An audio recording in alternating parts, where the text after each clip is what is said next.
Lions Rock Productions. This is Jay Moore. This is Greg Cruz. This is Dan This Stone. is Dexter from The Offspring. Nathan This East. is Sebastian Younger. This is David Lapp. This is Stuart Copeland. This is Mick I'm Gillette. Christopher This is Knopf. Dr. Bob Greenberg. I'm Laird Hamilton. This is Rob Bell. Hey, this is John Leon Guerrero. Hey, I'm Mark Valley. Hey, and this is Pete A. Turner. I said, hey, Dave, I talked to him yesterday. Tomorrow I'm going to go to Andy Summers' house. I thought he'd be all excited about that. He said, oh, that's great, man. And we're going to see Allee Willis. He lost his mind. Because he has a great mind. And now, the Break It Down Show with John Leon Guerrero, Mark Valley, and Pete A. Turner. We are in the lovely home and personal studio of the wonderful and talented Allee Willis. And Allee, I'm overwhelmed. Big crowd. I'm overwhelmed. Can we be the first to officially record and say congratulations on being inducted into the Songwriters Hall of Fame? Well, you're not the first, but I accept those congratulations. All right. Okay. And thank you. I'm very Someone else excited recorded about it first, but we're still in the club. No, yeah, you're in the front of the pack, though. Good Okay. enough. So, the induction into the Songwriters Hall of Fame, for our listeners, came from a body of work that resulted in hits for so many artists and such a diverse crowd of artists, to include James Brown, Bonnie Raitt, Herbie Hancock, Earth, Wind and Fire, Pointer Sisters, the Pet Shop Boys, the Rembrandts, Cyndi Lauper. I can't think of anyone. I need to go read. You know that what? wall. I didn't know about Cyndi Lauper, but of course, Cyndi Lauper. Well, it was toward the end of her big run. Uh-huh. But she stayed in this house, or I stayed at her place off and on for a couple of years. That album, I think, was called Hatful of Stars. Okay. 4 or 5 songs on there. But the gigantic hits were, though, Earth, Wind and Fire, Boogie Wonderland, September, for crying out loud. Yeah. Absolutely. Let's pause on that for a moment. I'll tell you. I love all my little babies, but nothing like September. Yeah. Because I don't care how old you are. You're 2 years old. You know that song. Yeah. And well, if you had every bar mitzvah, anything resembling solid parenting, anyway. Yeah. Yeah, it's pretty. That song has brought me great joy. It's opened many a door. I bet. So. Yeah, and plus getting a chance. What happened was I started writing with Verdine White, bass player, founding member to this day. He said, I'm going to tell my brother about you. Right. But, I was at that time, I was on food stamps, medical assistance, like as close to welfare as you could be without actually being on it.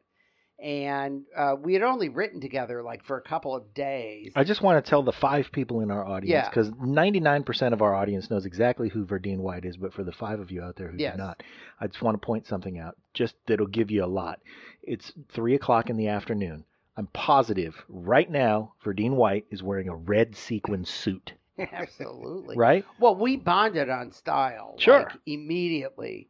Some of my best musical hookups have been because we either dressed similarly or we collected vintage furniture or, like things outside of music that then made the musical bond even better. But, he says, I'm going to tell my brother about you. Earth, Wind and Fire were absolutely my favorite group. Maurice White, favorite soul singer of all time. I think completely underrated. That voice was just staggering. Oh. That's the way. Well, he had so many talents. That's why. Song. Yeah. Unbelievable. That's why he's underrated as a singer, because he did everything else so well. Yeah. So, Verdine told me that, and then literally within a week or two of me working with Verdine, that's exactly what happened. The phone rang, and the entire conversation was, is this Allee Willis? Yes. Okay. It's Maurice White. And then he asked me, not if I wanted to write a song. He asked me to write the entire next Earth, Wind and Fire album with him. Wow. I hung up the phone and I couldn't believe what had just happened. And it was the I Am album, which was really the album that kind of crossed them over. You have got to be kidding me. There were 2 songs call. I didn't write on that, but the rest of it I co-wrote. It was amazing. So at the beginning of that year, which was 1978, I was on the, close to welfare. And the end of the year, I'd sold 10 million records. So still getting the food stamps and on medical assistance because that money is so delayed. Right. Yeah. Right. So How delayed?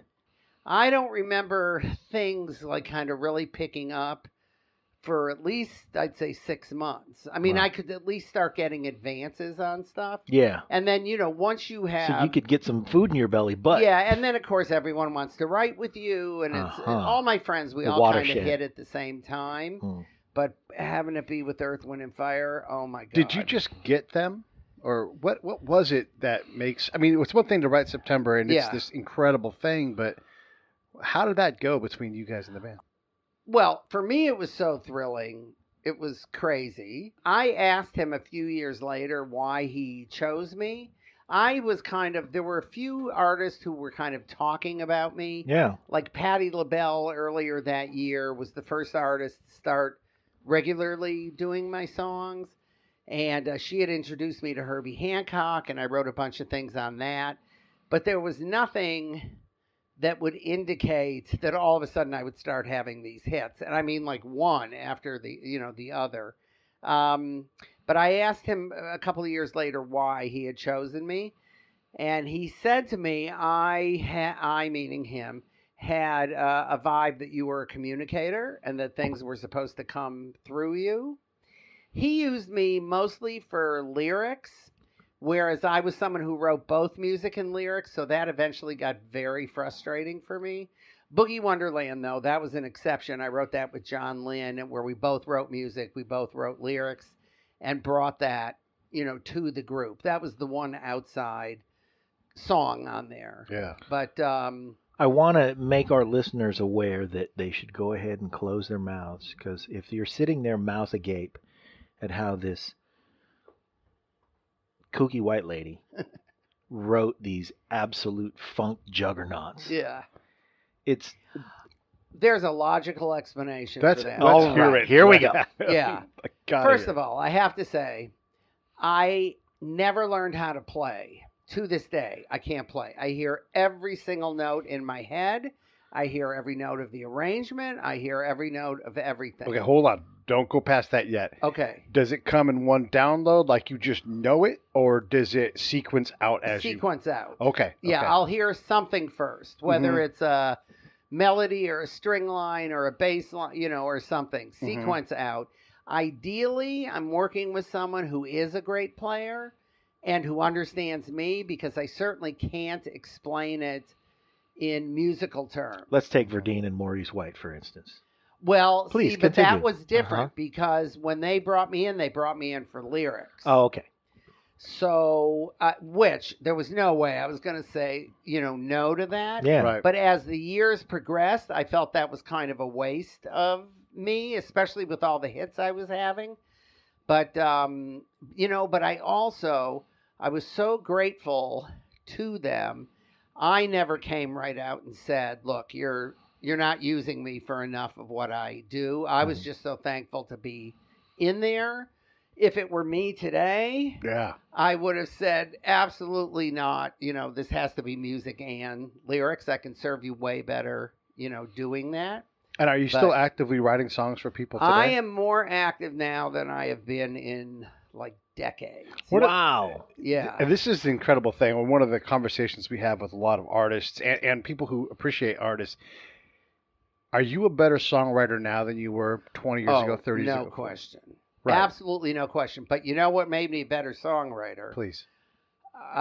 Being able to co-write The Color Purple, the musical. Okay. Because, which I did on the music end with Brenda Russell and Stephen Bray, and it's about 85% music, that show. I am not a theater person at all. Ask me what shows I've seen since The Color Purple has opened. Go ahead. How many? What The Color are they? Purple. That's it. Yes, I'm not a theater person at all. But the opportunity... I saw a Tony Award. The Color Purple. But I had only seen 3 musicals in my life before that. I don't understand people breaking into songs. So you're gotta not talk to Pete a for a musical minute. person, Yeah. and you're not a musician. I don't know how to do anything I do. I sold over 1,000 pieces of art before someone said because I used to go into the art store and constantly bitch that they did not have a certain shade of pink that I used all the time. And finally, this is after waiting on me for 10 years, the same sales lady says to me, Allie, you understand that you mix colors together to get other colors. And I was like, you're kidding. Thousands of pieces of art later. Idea. I need to talk to Pete for a minute. I love Allee Willis. Me too. As soon as I know how to do something, I get bored. That's the problem. Oh, okay. So it kind of, as frustrating it is, I really wish I knew how to play. Right. It's very frustrating. You walk into a room and, we were in I was in Africa actually last month because the Color Purple just opened there. And we're coming back and we're flying through the Paris airport. Right. And they have a big piano there. And there's all these idiots playing these horrible things. You can tell the ones that think they're songwriters or composers, and they're kind of going over the same thing. And I'm sitting 5 feet away, and I can't get up and play September. Right. Stuff like that. Or if I have an idea and I'm not working with someone who gets the way that I talk or express myself, that idea will never come across. Right. Yeah, you need the catalyst. Yeah, it gets frustrating there. But the paint thing, the you mix the colors together, it literally led to a whole new period in my art because all of a sudden I had thousands of more colors to work with. It's like telling a race car mechanic, it's because the oxygen and the gasoline burn. And they go, no shit. I just thought it went. Yeah. Yeah, that's mind-boggling. Yeah, no, it's I don't know. Almost everything I do, I don't know how to do properly. So this is what's great because I hate musicals. I love them. I hate them. I feel very funny. I don't get talking people about bursting this into song either. The producer of The Color Purple, they would never want me to do interviews because that would be the first thing out of my mouth. I certainly appreciate them much more now. I kind of understand. They're classic musicals. West Side Story. Right. Pajama Game, Oklahoma. I love the music to those things. But contemporary musicals just kind of left me cold.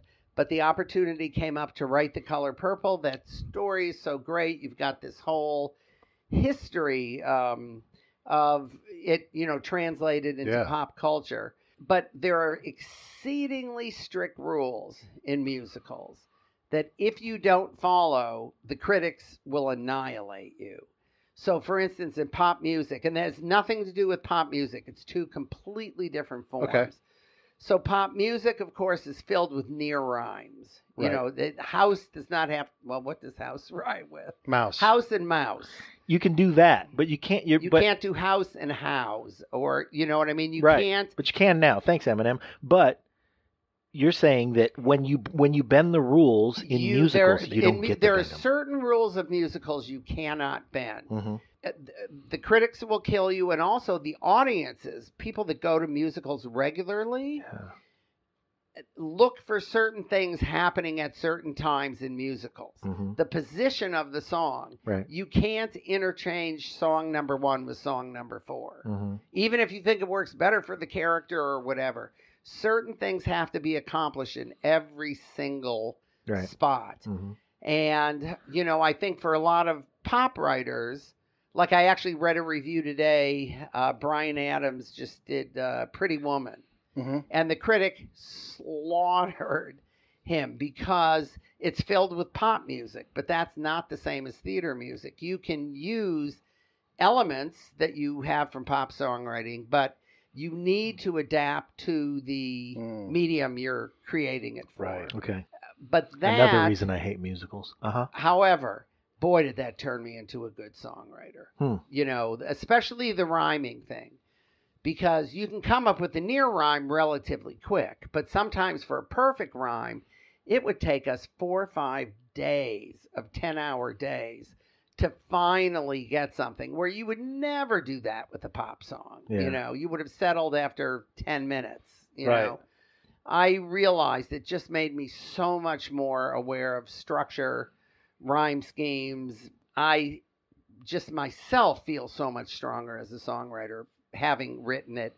And it was one of the great experiences of my life. I mean, I actually loved writing a musical. Yeah.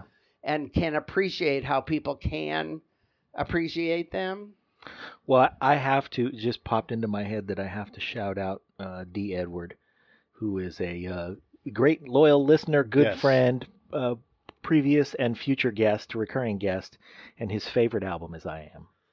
So I just want to say his name and attach it to this show. That's for you, D. Thank you, D. Also, I am glad that your revelation about rhyme schemes happened after you rhymed home and stone. I just want to say that out loud. I didn't even realize Okay. that. There was a song I did not understand. You know, when I first met him, literally the first thing Maurice White said to me was, how much do you know? Because you're talking about In the Stone, right? Yes. Maurice White asked me how much I knew about Eastern philosophies. And at this time in my life, so unevolved. I knew nothing about any of that stuff, which they love to explore in their lyrics. I mean, I always say I was like as evolved as pop rocks, you know. So he sent me, there used to be a store here in LA called the Bodhi Tree that was the big spiritual store. And he gave me a list of books to get. This was on the first day and that we met. And I went in there. I can see the book right here. The main one that he made me get was called... Did he give you some money? Because you were on food stamps and he sent you to a store to buy a bunch of books. No. Had to go buy these books that I did not understand a word of. The first book, though, was called The Greatest Salesman in the World. I literally thought it was about advertising. I thought, I mean, I'm ready to go here. I studied this in college. But no, it wasn't. But In the Stone, for all of the songs on the I Am album, was the one that reflected his philosophy based on the Eastern philosophies the most. So we were writing lyrics in that song, and I wanted to write like great pop songs. And it's a very spiritual lyric in that song. So I never knew what that song was about. It took me about 30 years, and I was finally evolved, and I went, oh my God, it's the greatest like lyric ever. Yeah. But at the time, I was very much following his lead and just making sure everything rhymed, albeit near rhymes. But I'm so happy. Plus, it's got the single greatest intro of any song. Absolutely. Ever. That is written. the fanfare Ever. to open the show, to let everybody in the universe know, God damn it, we have arrived. Yeah. I once I saw the USC marching band, and they were actually performing. And they're 188 pieces. Yeah, incredible. They were performing at an event for a friend of mine who was an alumni of USC, and he was just given a chair at the university. He was this very famous architect, and it was in the train station downtown. Wow. At the time when the train station hadn't been renovated yet. Okay. So it was just this shell of this building. And the USC marching band comes through, and the sound is just like reverberating all over. And all of a sudden, I realized they're playing In the Stone, which, as far as I knew, I didn't think anyone even knew that song because it wasn't as big as like September Boogie Wonderland or, you know. So I went up to the marching band after, and they said, no, you know, it's in the top 5 marching band songs of all time. Oh, yeah. Oh, wow. That's where you get to showcase your brass section. And it is. I mean, every now and then I'll go on YouTube and just search for marching bands. Thousands of them if doing they're good at song. In the Stone, because especially the intro, even if they're bad, it's just this majestic. Yeah, if there's a lot of them. Yeah. Trumpets, da-da-da, tubas, da-da-dum. Yeah, and then it breaks into the rhythm. It's so unbelievable. Yeah, that was me, Maurice, and David Foss. Oh, man. I got goosebumps just now. I love that song so much because of that. I remember when I first heard it, that was the vision in my head was exactly that. It was almost like the band coming down from the ceiling of the auditorium as if from a spaceship. Yeah. Which I'm sure they did the first time. Oh, they yeah, performed absolutely. it. Yeah. Before they levitated Verdine. Yep. And Amazing. yeah. Amazing. When you write with somebody else, David Foster, whoever it's going to be, what are you grabbing from them? Because surely your guys' skills stick to each other and you keep things. It really depends on if we're starting a song from scratch or I'm coming into something that someone wrote already. Are you a tune-up person? They bring you in to tune things up? Oh, my nickname used to be the Rock Dog. And I did it because, first of all, I got to work with everyone in the world. I was getting over 100 songs cut a year, which meant I was writing hundreds more. Yeah. And at first, it was great because I was just, my name was all over. You're in demand, yeah. And I was meeting incredible people. But it's also, it very quickly turned to getting less and less inspired. I'm just, stamping these things out like hamburger. It was a blessing in disguise because I have to do something more than music. Just being a songwriter is not going to cut it for me. At the time you have that thought, it's pretty torturous. But in retrospect, it led me to do all these other things, which I never, ever, ever would have been doing. That's what I was going to ask is, at the point in your career, being an absolute multimedia artist, what inspires you? What makes you go, I love this? It's usually something that I have previously said I hated. Okay. So you've proven you're like us. You have no idea what the hell you're doing. Yeah, because I don't pay attention to it. We do that so often. Yeah. At some point, I'm going to be like, wow, this morning I woke up and show tunes. Yeah. Probably no, I not, mean, though. it's the things that I just paid no attention to. Right. That because of circumstance or a friend of mine being interested, somehow exposing me to it, me kind of figuring out my own way to do it, and then always wanting to incorporate all art forms into one single expression.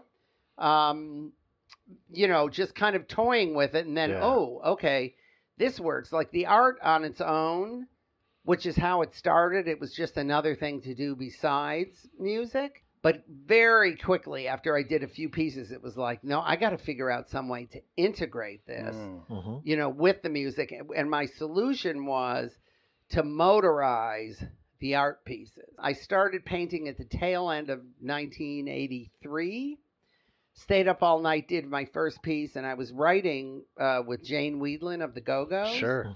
And she walked in the next day. We always had very similar tastes. She collected, vintage just like I did. And she said, who painted that? Because I had it like taped on the wall. So I didn't sell her the first piece, but she was the first one to commission me. And then I kind of had a built-in audience because I was writing with all these people. And that was the time, this was the 80s. So, art was like, pop art was so That's big. when everybody figured out who Andy Warhol was. And they went, oh, we want to get some art around here. But the very first... So you've also benefited from tremendous timing.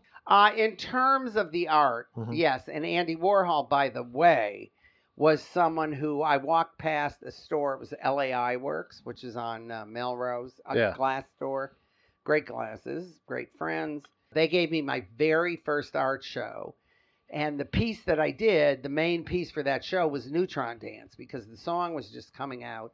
And I did my own motorized version of it. It's huge, like 8 feet by 10 feet, weighed 450 pounds. I mean, it was a beast. And I'm walking past LAI Works and I looked in, and because it's an all glass front, and there was Andy Warhol standing in front of that piece, literally just staring at it. And I stood outside for like 10 minutes, just like, and stared at him God. staring at the piece. Well, they used to do his glasses, so he was always going in there. And then I finally had the nerve to walk in, and we were introduced, and he says, you're a genius, and told me to like call the magazine, and I was too shy, and I didn't get it together. Wow. And then he was soon gone. I wanted to tell you something in conjunction with that, and I can't remember. Oh, that where I realized how to put the art and the music together was at my very first art show. It was a group show, so it wasn't just my show. But I was very excited. It's at this fancy gallery in Santa Monica. And but I was a party thrower, so I was used to these kind of very wild, colorful events. And this art opening, very tame, lots of wine and cheese. You know, mine would have been like candy and hot fudge being thrown all over the room. I remember standing outside and looking in and thinking, because at that point, again, I didn't understand I was going to merge the two. Right. And I was so miserable songwriting at that point because I was just writing these hundreds of songs. A lot of times to music I didn't think was necessarily that good. So the art was an escape from it as opposed to something that I wanted to combine with it. And I remember looking in and thinking, oh, God, if this is what being an artist is, and these kind of tame, quiet, wine and cheese with maybe some grapes or something, it's like, this isn't going to do it for me. And at that moment, I know exactly where I was standing. I thought, oh, that's what I have to do. I have to take my music and I have to draw my interpretation of it, and I'm going to make it move. So the music's always going to be, playing. Yeah. And Neutron Dance, was about to come out. So that was the first one I did. I also did Stir It Up, which the Hard Rock bought. So that used to be in the Hard Rock on Beverly. I did What Have I Done to Deserve This? I mean, from that point on, if I had a big song, I basically did a piece of a art motorized to the piece until I started doing the same thing with the art that I did with the music, which was just stamping them out. And then it was like, bored. I can't do this anymore. Done. Yeah. But that was a faster lesson this time, right? Like you recognized I it? understood what was happening. I was still very much filled with angst as an artist. Like, why doesn't this fulfill me? And then I was literally sitting next to someone at a dinner party, and they knew about my house and my collection. And they said, have you ever art directed a video before? And I said, no, but I would love to. And they said, I'm directing a Debbie Harry video on Saturday. If we shoot it at your house, I'll make you the art director. So it not only led to a music collaboration with Debbie Harry, it led to a whole career, production designing, art directing. And then technology came in. And once technology came in, which for me was 1991, then all bets were off. Yeah. Then I pretty much dropped out almost all of the 90s to prototype a social network, which was very early for 1991. Yeah. And Mark Cuban was my CEO. And between the two of us, we couldn't get arrested. We would go around to record companies, TV networks, movie studios. Radio isn't going to be as significant. No one's going to go buy an actual, record. Even the very few people who understood that maybe you could advertise online, my thing was, it's not about taking the old medium and gluing it onto the new medium. It's a social space, which no one got, because this was before there were any visuals at all online. There were message boards. Basically. Message boards, if that. Yeah. And nobody even knew what those were. Yeah, see, but I looked at that and I saw, someone's from Mexico, someone's from Tokyo. We could be connecting people here. Pomona, all these people can be in the same space. And I was looking for a way to get the parties out of my backyard. So that's what led me to it. Hang on just a second. Yeah. Pete, what in the hell is with Allee? How did Mark Cuban was the... Mark Cuban, Andy Warhol, Andy Summers. Yeah. I feel so like fun. this is many Andys in my life. Yeah. Andy Griffith? No. Okay, that's a good try. That's a good try. I was trying to get far. I feel like you're a magnet for amazing talent. Now, whether that talent knows exactly what it's supposed to be doing in the universe at the time that it crosses you, who knows? Most of my significant ones did not know what but we were drawn together. In Mark's place, he had just made his first millions. He made $30 million. He, on $350, convinced Ross Perot, this was in Texas, that he should network his building. And no one knew what that was, tying computers together. I mean, no one understood that. And then he sold that company like a year later to CompuServe for $30 million. So at that point, he didn't have to work anymore. He was just looking for interesting things to do. Right. And then someone told him, about this chick who said the internet is a place to live. Which, when I tell you, no one was saying that. No one was saying that at that point. I remember that. No one was saying until 1994. I was saying that. I remember when I first could get porn on the internet, and I went Well, to live this here. was way pre-porn. Okay. This was way pre-porn. I'm just making jokes. This is like you have a computer because you can put your recipes on it era, and you couldn't even do that then. I mean, again, this was... monochrome screens. And yeah, everything. I mean, I remember being one of the very first beta testers for Java. I mean, Right. this was like Wow. way back. But to me, I was just looking for new ways to do music and art. And I thought, I know how to throw parties. I know how to do art. I know how to do music. And I'd like to get all these cotton-picking people out of my backyard. Look at, and look at cyberspace. It's bigger. Anything on it was so cold. And Yeah. so I just wanted to make it comfortable for normal people to be there because I thought it would be a great place for people to meet each other, to Sure. exchange ideas, to collaborate. Absolutely. But way ahead of the curve on Yeah, that. Went, that's like, some way amazing too early. foresight, but way too early. Way too early. Yeah. So there you go.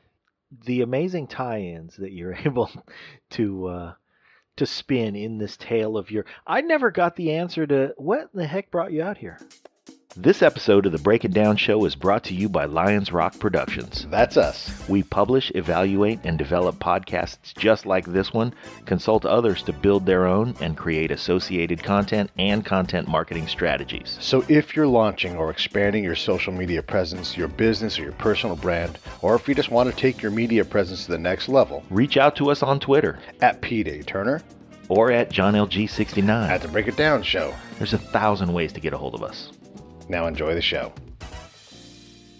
Oh, because when I was in New York, I got the job at the record company. Mhm. Then I heard the song Alone Again Naturally, Uh-huh. Gilbert O'Sullivan. Loved that song. It was like the biggest record of the year, like 1972, 73. I wrote my own lyric to it, and I called up a friend who had the only one I knew that played piano. Yeah. And said, you want to write a song? He brought the sheet music over to Never Can Say Goodbye. Mhm. And we started at the end of the song, and he just basically played the chords backwards. I can write a melody to anything. If the table collapsed now, I could write the melody to it. So wrote that song, wrote a couple songs, got a record deal without them knowing who I was. Had to then quit because I was working at Columbia, which turned into Sony. Mhm. So from that point, and then I lost the deal because the album didn't sell that well. I was terrified of performing at that point. And then I got a job working I was working in comedy clubs. I was working in cabarets. There was a big cabaret in New York called Reno Sweeney. I was either the hat check girl or the one going around the city, like slapping the posters up, Yeah. And I just thought, if I'm going to starve to death, I'm going to do it in the sunshine. Okay. Like I have had it with this freezing stuff. Yep. Yep. And then I came out here, and immediately it was like the world opened up, just because it was so much easier to live out here, Uh-huh. And it took a few years, and then 1978, that was the magic year. It for started me. to take hold. Yeah. What So- artistic things out in front of you where you're like, I wish I had the time to do that because that really seems neat? My thing isn't so much that as I wish not funding it myself, because most of my things that I consider you really pulled it off, I've had to fund. So I am eternally broke. Right. I never really got much beyond the food stamp level, because Because you're into the next every thing. penny I make goes into the next thing. Right. My dream is that I would get funded to do something the level that I know I'm capable of, which is not just bringing me in for music or just bringing me in for a set, but letting me combine my technology with the art, with the music, with the social directing, and letting me go. So that's always what I'm working toward. That's what my Detroit project was all about. That's the closest to it I've gotten. That thing was enormous. It was enormous, and it was took me 5 years, and I funded the whole thing. So as incredible as it was, it was like the more successful it got, the more people that participated in it, I was just digging financially a deeper and deeper hole. Right. So I have finally, this is only a couple months old, but I've held to it. It's like, no, I can't do that. I'm too old to do that. I'm still proceeding as if I'm 21 and kind of living a few steps up, but basically the same way. It's like I need to be a little more secure. But it's interesting because now I've taken that attitude, and it does feel like, they always say, you make room for it, and it comes in. So I'm trying to make room for that. But I will say that the one thing that a self-funding artist has is ultimate creative freedom. Control. Yeah.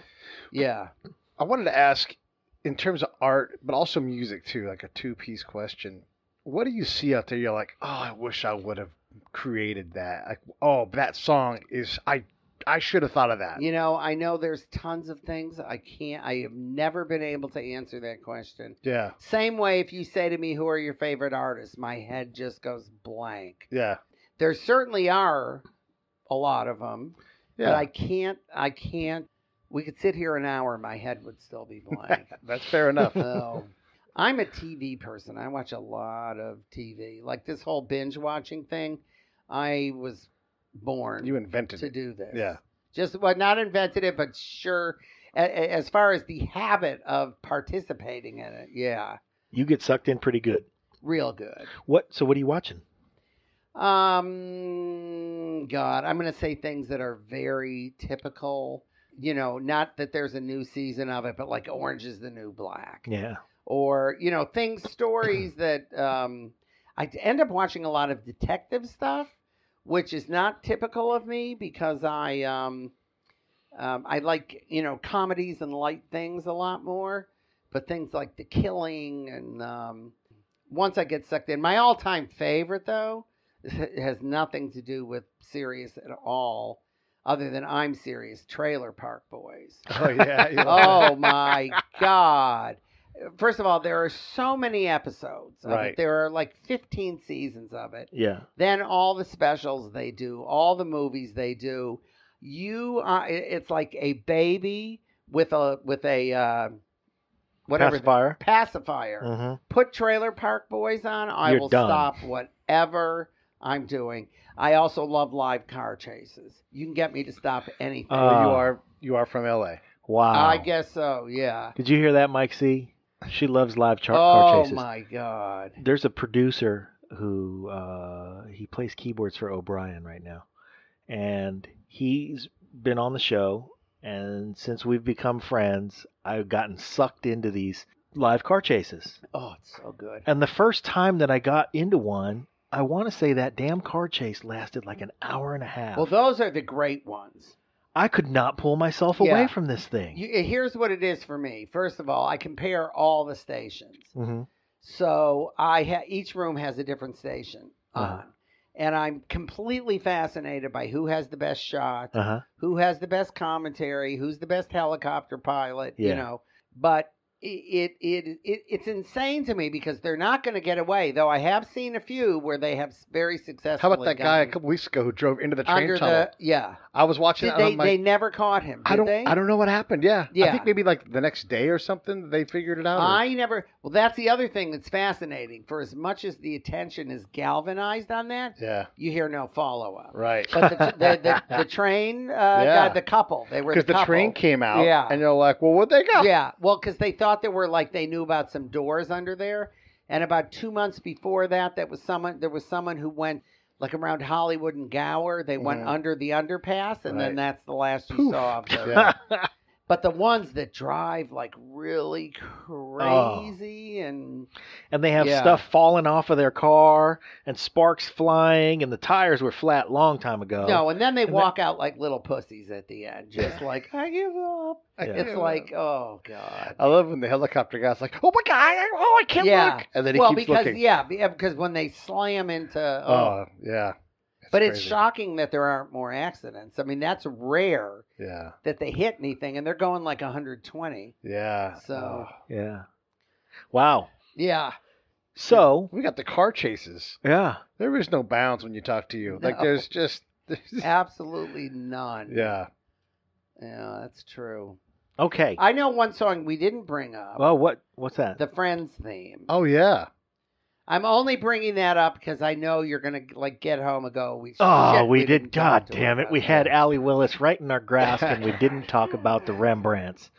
And the fact that you wrote I'll Be There For You, did you write that for the Rembrandts or did you write that and then it ended up with them? This was that was 1994, coinciding with me really wanting to never be a songwriter again.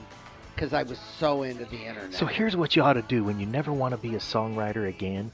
You write the theme for the biggest TV show ever with the catchiest theme song that's ever happened. And it explodes and then goes into syndication. But what you ought to do. Almost no one connected to that song wanted anything to do with it. Uh-huh. I mean, the Rembrandts got it because they were the only Warner Brothers group that happened to have been in town when it had to be recorded. Wow. I only got it. Well, there were two reasons. One, I really needed to get out of my deal because trying to figure out the internet in 1994 was a 94-hour-a-day job. Yeah. And it was the first time I had a song quota, which in the past wouldn't have been a problem because I was a machine. But by that point, I wasn't interested in anything that was linear, anything that was non-interactive. And it got down to where I owed a seventh of a song, which happens because you could write with one person, but if there's 9 people in the group, they can all end up on the label, and that's it. So you owed for your deal 1/7 of I one owed song. a seventh of a song. Friends was a Warner Brothers show. I was signed to Warner Chappell. One of the 3 producers of the show called Warner Chappell looking for a commercial yet quirky songwriter. Anyone would use that word, I would get the gig every time. Right. But this particular producer, I had been put with he was my mentor. I won the AFI Women's Directing Award a few years before in 1991. They pick 10 women, 10 men every year. And I'm the only one in history to give the award back because if you were a man, you got $10,000 and you got to shoot on film. If you were a woman, you got $5,000 and you had to shoot on video. Come on. Yeah. So I said, fuck you, and I gave the award back. So I never actually worked with this mentor that they put me with. Uh-huh. Did you pull a Johnny Rotten and just say, your award's a piss stain? No, they were not happy with me. I mean, not at all. Though I'm still considered an alumni, I still get all the AFI stuff, which has to be a clerical error because they were not pleased with me.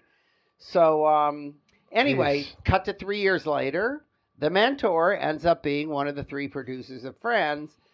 So when he asks for the commercial yet quirky songwriter and they go, well, how about Allee Willis? He goes, fantastic. The music...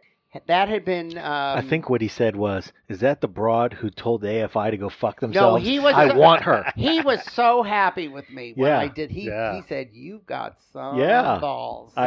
Yes. But that'll get you a job, though, because I want someone that's got some damn balls. Yeah. Well, I mean, who knew it would lead to the Friends theme? That was unbelievable. Right. So Michael Skloff had written the music. It's just a 45-second thing.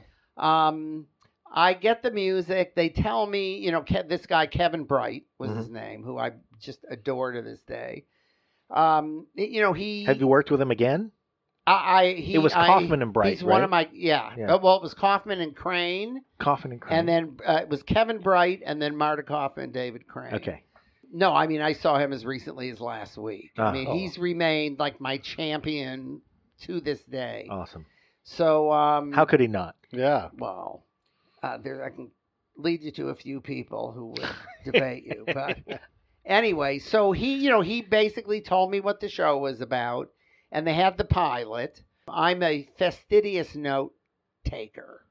So it's actually... That's the first time fastidious has been used on this podcast in 245 I think it's right there. episodes. Writing that lyric, which I will, after we're done, I'll stand up and see if it's there, was 34 single-spaced type pages. I wrote every possible configuration of what the verse could be, what the chorus, could be. And then literally went in. I met Kevin and Marta at a studio and literally sang 34 pages worth of, lyrics. And that was it. I had no... Let us soak that up for a minute. Because one of the themes that when we talk to our listeners, we say things like, you got to put the work in. Everybody, you got to put the work in. Yeah. And this is a thing that we've always drummed. We always take a moment when we talk to somebody who's put in that work. 34 pages I can prove of possibilities. Yeah. And then you sat down and sang them. Yeah, I didn't sing all 34 pages because you end up, if you like something, it gets carried over page to page. But I probably had 20 alternate choruses and maybe 15 alternate verses. Sometimes with some of the same lines, but kind of scrambled where they were. But no one thought that show was going to be a hit. Certainly no one thought the song was going to be a hit. But here's the thing. They were not going to have a theme song. This all happened mere weeks before the show aired. And they thought, well, maybe... And the concept of a theme song It was passed. leaving. Yeah. That was kind of like the last of the traditional, great theme songs. Right. But they thought if there was a song and if it got some radio play, it could help promote this show. So it was a complete last-minute thing. And the demo, it almost sounded like a country song. I was not into it at all, but I was going to get out of my deal. So I wrote it. I got out of my deal. And then that show exploded. The first night it was on the air. Yeah. And a disc jockey in Nashville, I think, taped the song from the TV, and that night played it on the air 45 consecutive minutes. Just kept playing it. And they got so many calls of, what is that song, that the record label said, okay, now let's expand it into a full-length record. And literally, that's how it happened. Wow. It was never meant to be a single. It actually, truthfully, it never was a single, despite the fact it was the number one airplay record of 1994. But the Rembrandts, because they didn't write it by themselves, they did never write released it as the a second verse and the bridge. They had a lot to do with. They did not want a song out that they didn't write themselves, and so they refused to release it as a single, which meant you had to buy the album. And so there was no money made from sales at all. Literally $0 Yeah. So that's something else someone should know about songwriting. Yeah. You must do it because you're passionate about it, not because you're looking to get rich. Well, and you look at Danny Elfman does all that great work in Oingo Boingo, but the song that everybody's heard the most is the theme song to The Simpsons. Yeah. It's just crazy. Yeah. So you're like, I'm passionate about this. But that's what everybody knows. And you also never know. You can think something is the greatest song. Yeah, as a songwriter especially, you have no control over what the record's going to sound like. Half the time, you have to hand it over, and then it's going to be what it's. I always say this. To me, the most terrifying words in the English language are, "Do you want to hear what I did with your song?" No, because I'll probably never want to talk to you again. Wow. No, that's completely traumatic. Every now and then, you get someone who really improves upon it. Where you think it's kind of an okay song, and then they do something magic to it, and it's like, oh my God. Right. Do you have an example of that? Well, I have two songs that I think people botched up. Okay. that it took for me to hear them years later as an oldie where I went, oh my God, stunning. Neutron Dance was one. You thought they botched that up? Thought it totally botched it up. Loved the Pointer Sisters, but it was very mechanical sounding, drum machine, very much on the grid. Yeah. The demo of it, I remember my reel-to-reel broke, so it was mastered on cassette. And it was meant to sound like just this very loose, behind the beat almost song that was recorded drunk in a basement. I mean, that was the kind of my thinking behind the song. And then all of a sudden, It's here it very is. It's rigid mechanical. and, like very mechanical. Yeah. But I have more fun singing that song live than I have of any other song. And I absolutely adore the record, but it took me a couple years at least to get far enough away from the demo where I could just listen to it as a record. Wow. And then the other one was Boogie Wonderland. Are you kidding me? Yeah. That we were incredibly excited that they cut it and loved all the orchestration and everything. But when Jon and I wrote that, it was really written as a song, verse, chorus. Then it would kind of go into a groove, come back to the chorus, fade out. Earth, Wind, and Fire cut it as a groove, so the chorus didn't happen until all the verses were they wiped the verses done. You're right. And so, as much as I liked the record, I thought that the song itself was lost. And that one, it took about 4 years, and I remember being in the car, came on the radio as an oldie, and I literally had to pull over. I was so stunned at like the brilliance of the record, which I completely missed when it came out. Wow. So, I was excited it was out, but I thought, man, they screwed the song up. But there you go. How about the bridge? That bridge is so good. Yeah. Which is the bridge? Oh, God. That's the chorus. See? All the love in the world can't be gone. That part? Wait. The world can be gone. Need to be loved, can't be wrong. Yes, that's the chorus. That's the chorus. Yeah, that's the chorus. See, so you wouldn't even know that because it comes so late in the song. Yeah, it's so late in the song. I always thought it was the bridge. No, that was the chorus. That was meant to happen. Bang, bang, bang. Yeah. And they held it back. And there was something to them holding it back. Well, yeah. I mean, thank God. That's what I feel about. And then 30 years later, you went, oh, yeah, okay. Yeah. Right. Now I'll let that one go. go. I'm so proud of having written that. In the Stone, same thing. The fade, which to me is the intro and the fade are the killer parts of that song. That fade used to be the chorus. And what the chorus is in the actual song was the background vocals to the fade. Okay. So the background part ended up being the chorus in the song. And you got to really wait for that fade. So that was another reason why I didn't understand the importance of In the Stone. But there is a whole segment of people, well, basically it breaks down to white and black. If white people ask me what Earth, Wind, and Fire songs I wrote, I'll say September. I'll say Boogie Wonderland. Black people, In the Stone. Whereas white people, they've never even heard of it. They don't know what it is. What can you do? I'm black people. Yeah, I am too. Yeah, I can tell. So We were simpatico from the very beginning. Yep.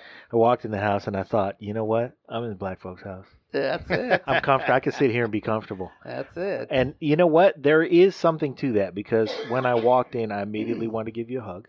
Yeah. And you immediately gave me a hug. Gave him a hug. And so and candy, a hug and candy. That's all it takes. And can a I say Faygo something? Rock and Rye soda. Please. Yes. Quite a selection of candy. Yeah. This is not where you Impressive. choose between like a Snickers and a Mars bar. This is an impressive selection of candy in a variety of locations. Yes. Yes. Yes. I mean, you want to talk about the impressive selection of candy on in the basement? Yeah. Or on the main floor? Yep. Or in the living area? Multiple locations Yeah. on the main floor. So I don't have it here in the studio because then I would weigh 900 instead of 800. So this is your main creation space right here? This and the garage, the art which is studio. Art studio now. Yeah. Those are the two. That computer in there, I can actually draw on the screen. Okay. So it really depends what I'm working on, where I am. But it was the very first networked house in Los Angeles, 1991, first networked house. Because you had Mark Cuban for a partner. Well, yeah, no, that's one thing that made him want to be my partner, that he was so impressed that I even knew what a network was. And then in 2000... Did you seek him out, or did he find you? I was looking for a CEO because I was told that if you have to have a company, right, and you have to have a guy at the helm. You need to have a CEO, a person at the helm. And I was meeting all kinds of like Hollywood people who they were in there early. They understood the importance of tech, but they didn't really understand what I was talking about. Yeah. Did they understand how a tech company ran, or were you able to say, I'm going to get this CEO and he's the guy who, and they went, oh. No, it was very similar to how a lot of people are now. You know, they just knew that they should be there. Right. And this chick's doing it and she's got some credit, so let's do it. But then they wouldn't do anything. He actually had ideas. Yeah. The rub between the two of us is that he was all about making money and I was all about making art. Right. There was a huge respect, going either way. Yeah. But ultimately, I wouldn't budge on the art and he wouldn't budge on the money. But parted extremely amicably. I just emailed him like last week, and he is someone who, if you email him, you hear from him in 5 minutes. He's a real mensch. I mean, literally what you see is what you get. But he's also a straight shooter, so he can say a lot of stuff to you that you don't like to hear. Sure. But if you Still were going to be true. Yeah, from a business perspective, though, he's right. Yeah. Right. And I knew he was right. I just wasn't willing to do what I was going to have to do in order to make money. Yeah. It's a theme for us we always talk about who we want to get on as a guest. And the guests that we really love are the folks who have given us some piece of our life, like you have, who maybe our audience doesn't know, unless you're Dave Agent. Yeah. But, oh man, he's insanely busy, I know, but it would be amazing to talk to Mark Cuban. I thought you were going to say Sid and or Marty Croft. Sid and Marty Croft, yeah. I can get you Sid. I'll take it. I can get you Sid. That's all I want. I want to explore that guy's brain. Yeah. That's a house you need to see. Oh, that is just like yeah. this, where every single thing is every square inch of everywhere, hand-picked, handmade, yeah. He has bar stools. They are staggering. You can't. They defy gravity. So you look at them, you have no idea how they're gonna stay up. They literally go at like this crazy 45 degree like angle or a something. 75 degree angle. Yeah. And you get up close, and the seat in the wood carved is Anne Margaret's ass print. Oh my God! Hand carved in each of the seats. It's brilliant. Wow. Yeah. I like Anne Margaret. Yeah. Me too. It's brilliant. We want to respect your time and your day, and we appreciate and adore so much that you've been so generous with everything around here. Yeah. Well, wait till you open the drawers. It's a whole other world. Oh, okay. We are, though, I would like to, first of all, wrangle you for a part 2, because we got to do this again. For sure. Cool. What should we be looking out for from you in the next few months? It's taken decades, but I'm obsessed with performing. Hmm. I call them party performances. So wow. I do all the songs as sing-alongs. I figure everyone knows, what I'm going to sing, they all know. Okay. So literally everyone sings. I'm like texting. I'm doing, all my stuff. I auction off stuff from my personal collection. So, and the bidding gets like crazy on those. There's games. There's, it's not at all a traditional songwriter show. So I want to do as much of that, as humanly possible. Where do you have these events? Well, my next one, mostly Los Angeles and Detroit. And the next ones I have coming up are in Detroit. Okay. For anyone in Detroit listening, at the City Theater in Hockeytown, May 18th and 19th. But I work for months on these shows. So it isn't that I just get up and do my thing. It's a unique show every time I go out. Plus, I'm making the sets.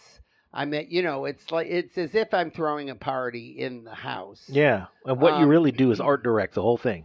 And while I'm on stage, I'm still directing and producing. We're doing something, but if the cue is off, I'm like dealing with, and everyone's out on stage.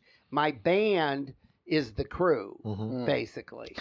So I always used to joke that if I ever did perform, it would be Dina, my housekeeper, Sean, my IT, the guy that I build my art stuff with, and that is actually who it is.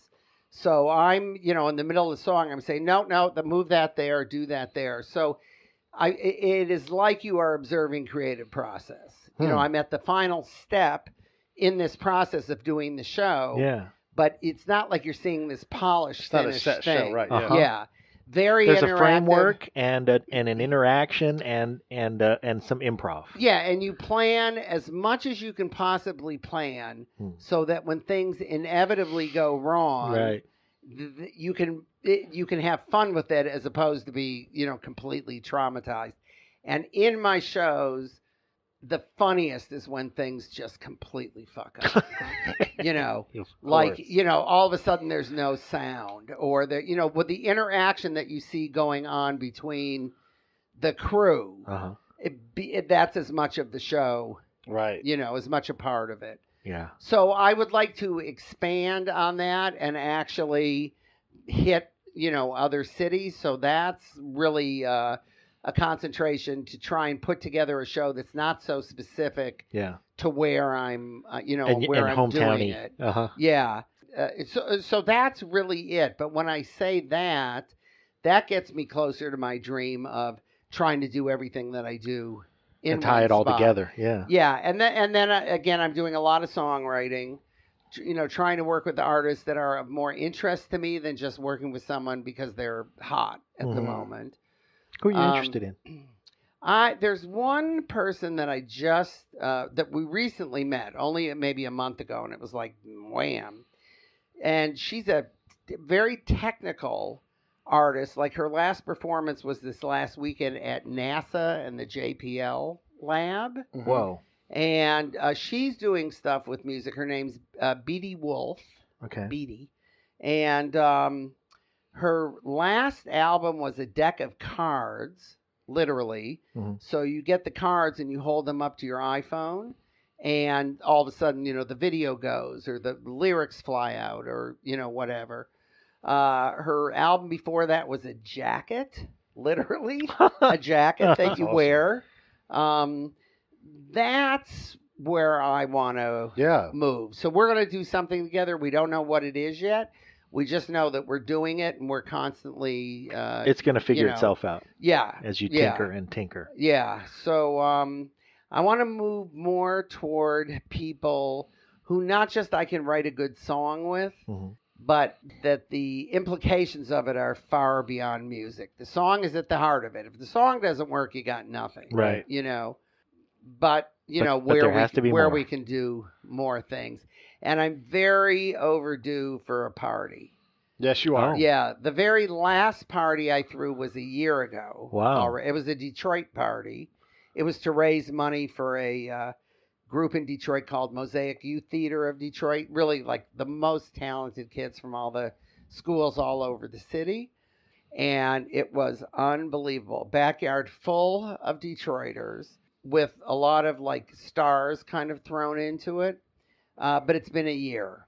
So, and my parties take me 6 to 8 months to plan. Jeez. Wow. So literally every single everything is curated. Everything's handmade. Everything. That's fantastic. Yep. Yeah. So what a fascinating life. Yeah, indeed. Fascinating and traumatic at the same time. Oh, sure. Yeah, well, you don't get So- to have it easy and have what you have. Yeah. It's got to be No, an if I adventure. had it easy, I would have gone a totally different route. And you would have been far less interesting. Yeah, well, that's true. I guess that's true. And Detroit, I remain like seriously involved in. Motown, this is one thing that we didn't discuss that's really at the heart of it. Because when anyone says to me, like, where did you learn to write? Mm-hmm.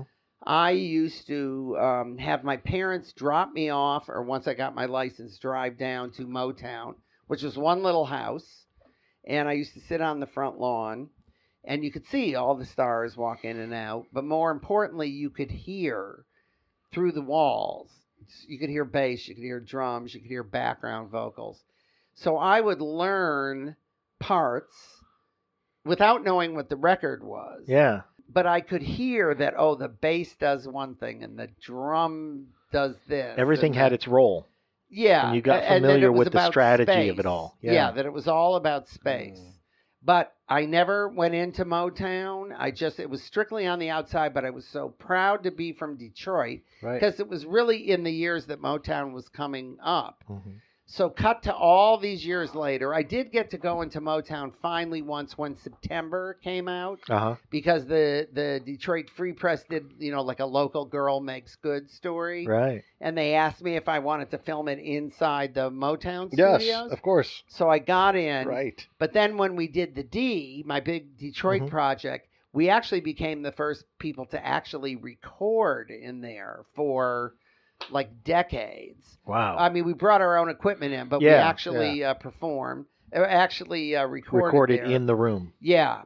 But then lately, just within the last few months or so, I can't even remember how, maybe it was 6 months ago, I met the woman who's currently the CEO of Motown. Her name's Robin Terry, and she's Berry Gordy's niece. Mm-hmm. So we became great friends. I got to be great friends with everyone there.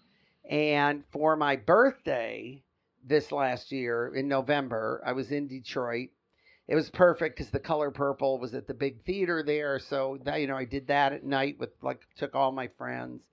But during the day, Robin said, have you ever been to the Motown Museum, which is what the house is?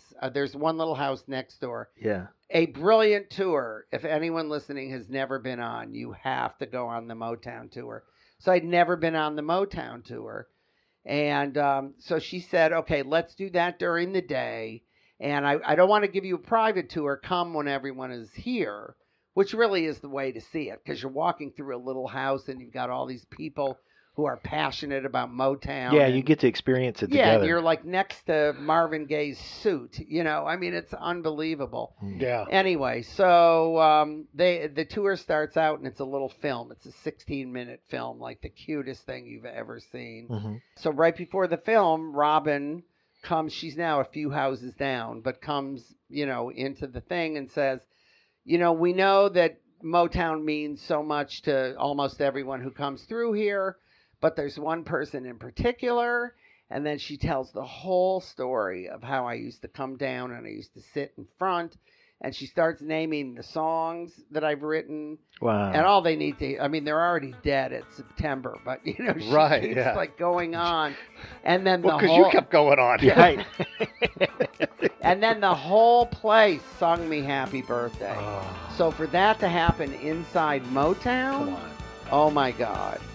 Anyway, I started telling you that, not because that was just one of the greatest things that's ever happened to me, but they now have finally acquired the whole block of all these little houses and the block behind. So they're raising money now to build a huge Motown complex that'll have everything from a theater, a school, like all kinds of things in it. So I'm going to be very involved. That is terrific. Yeah. That is terrific for Detroit. Yeah. That is terrific for Motown. Yeah. That's terrific for everybody. Yeah, and doing a lot of stuff in Detroit. I think like 50% of me still is in Detroit. Mm-hmm. Sure. So as much as I can do there, and then 50%. Well, Detroiters who come out here never really leave Detroit. Never. Yeah. That's the one thing about, I know people who I find out years later, oh, you're from Cincinnati. Okay, that's great. And Cincinnati has a bunch of loyalists too. Oh, you're from Indiana. Great. Detroit's Detroit. different. Detroit is different from Because everybody we else. have been pissed on for so many years Yeah. that you feel such a fierce loyalty. You know, and now it's very hip to say Detroit because it is rebounding incredibly fast. Well, and it has rebounded artistically and Serious. endured. Yes, endured artistically. Yeah. Yeah. But Have you ever met Bob Seger? I've never met Bob Oh, Seger. man. I'm a big fan of Bob Seger. Never met him. Okay. Yeah. I'd like to meet Bob Seger. We're going to set this up. We're going to do it. Yeah. I'm going to find Bob Seger. Yeah. We're going to go meet Allee Willis. Let's go. We There have you a go. weekly segment that we do on our show. It's called the Album Fight. And so what we do is we line up two albums as if they're boxers. And we have a fight card. And then we judge round one. And we score it like a boxing match. And so what it does is it forces us to listen to the albums differently because we now have often a tremendous emotional attachment to a song. Yeah. But that doesn't always win. And so now you're conflicted because I've loved this song but against that song. Yeah, yeah. And then the songs where we thought, well, that's not that great. Suddenly that becomes the one that carries the album. The filler songs, and I use that term respectfully, but the floor of the album is really where the work is. That typically is what decides it. Because the pinnacles are pinnacles. Yeah. But then you're like, but look at these songs where, and it's been fascinating to like, look at the drum fills in this song. I'd never realized them. And look at the lyric, and all of a sudden you're just re-immersed in these songs, and it's been a wonderful experience. Well, also back in the day, you would, as you were recording them, you were treating them all as singles. You know? Yeah. There may have been an obvious one, but it was never like, this isn't that important. It's just filler. Yeah. It's like you're going for 100 every single time. Right. You know? Well, and then the idea, right, is to record, write 100 of them, record 30 of them, and then pick the best 9. But the thing that happened recently was we got, and then typically what we'll do is we have this group of really loyal listeners who chime in quite a bit, and then we get a sense of who knows what they're talking about. Yeah. So we'll invite them either to do a phoner or if they're in the Bay Area or in LA to come in and be the guest judge. Because what happens is fun. Sometimes, I mean, if there's a tie, then what do we do? Well, there'd never be a tie because we bring in a third person. Yeah. So no, that's great. what happened recently was we had a third person, my friend Scott Burford, our friend Scott Burford. And he did a great job. So we started talking about, well, we'll have to have you on again. And what should we do? What albums should we just put on the list of stuff that we need to do? And one of the ones that we've been trying to find an even match for was Peter Frampton. Frampton Comes Alive. Yeah. And so what matches up with, and we didn't even finish the sentence before he went, Live Bullet. Is that Seger? Yeah. Yeah.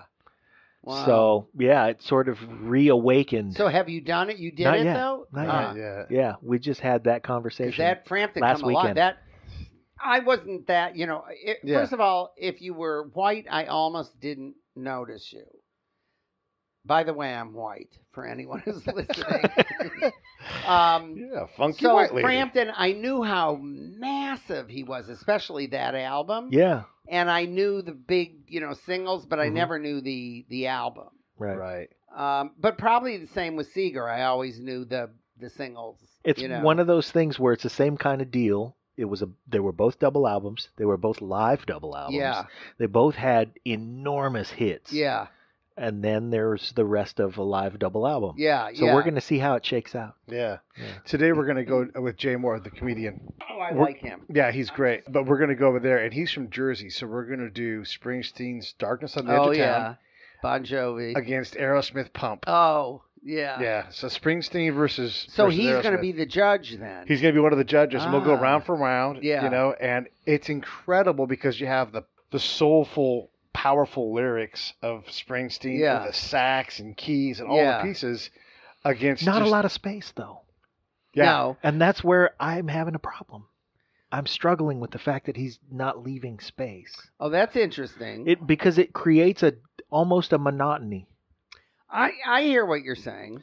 That things could be at one level, even though melodically, lyrically, great. Right. Yeah. And then there's Steven Tyler, who just wants to run around real fast and jump off the walls and sing about boobs. Yeah. How do you lose to that? I mean, how do you beat that? Yeah. Wow. So It's yeah, been it's a tough fight. Well, that's a great idea. Yeah. Will you do one with us? Yeah. Okay. We'll have to banter back and forth and talk about which ones we want to do because we have an epic and we can't do one where you've written songs on. No. So there's no album in the world. Yeah, I know. Yeah. That really whittles it down. So God. just to button up, Yes. our guest today Sure. is the eclectic, the Prolific. and the amazing White. and the the kooky white lady, Allee Willis, visual artist, conceptual artist, probably Internet most icon. known internet icon, probably most known as a songwriter. And thanks for coming on the show. My I love pleasure. you. I love you. This Well, was vice great. versa, my 2 new boyfriends. Yes. I love it. Will do. Okay. Thank you so much. Thank you.